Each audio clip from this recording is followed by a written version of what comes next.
You might think you procrastinate because you're lazy, because you lack discipline, because you don't want things badly enough, but that explanation has never really made sense. Lazy people don't feel guilty for putting things off.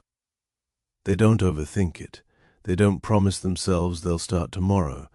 If procrastination were laziness, you'd feel relaxed when you avoid things, but most of the time you feel tense, restless, aware that something is waiting. That's because procrastination isn't laziness, it's avoidance. More specifically, it's avoidance of discomfort.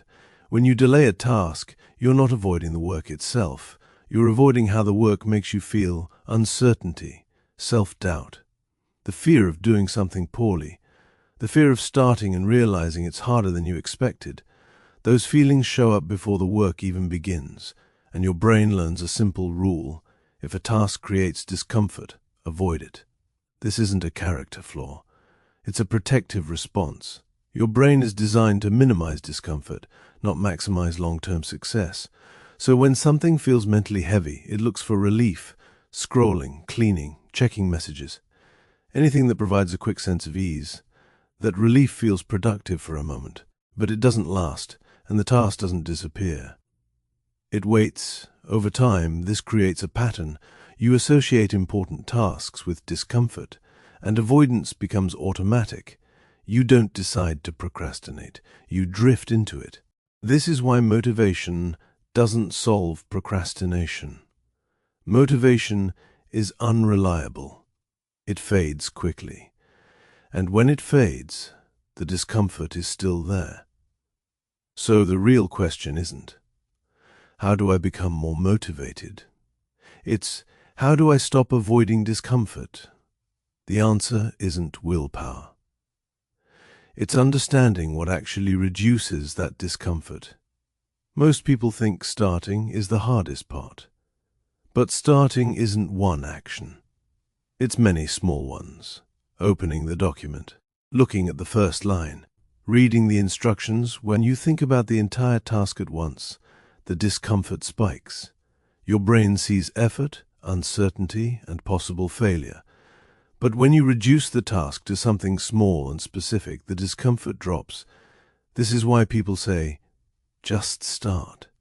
Not because starting magically fixes everything, but because starting lowers the emotional barrier. Once you begin, the task becomes concrete, no longer a vague threat, just something in front of you.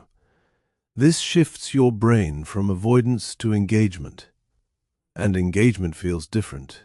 It's quieter, less dramatic, more manageable. Another reason procrastination persists is identity. If you tell yourself, I'm just someone who procrastinates, you stop looking for solutions. But procrastination isn't who you are.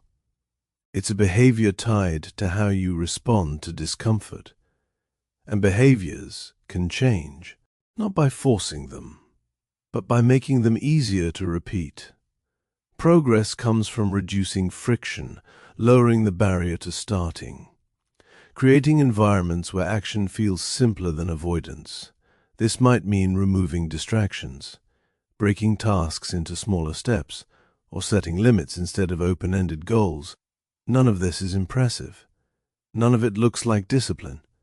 But it works, because the goal isn't to become a different person. It's to create conditions where the right action feels natural. Consistency doesn't come from intensity. It comes from repeatability. And repeatability comes from comfort. Not comfort in the sense of ease, but comfort in familiarity. When starting becomes familiar, the discomfort loses its power. You stop needing motivation. You stop negotiating with yourself. You act because acting is normal. So if you've been calling yourself lazy, pause for a moment. You're not broken. You're responding exactly how a human brain responds to discomfort. The solution isn't to be harder on yourself.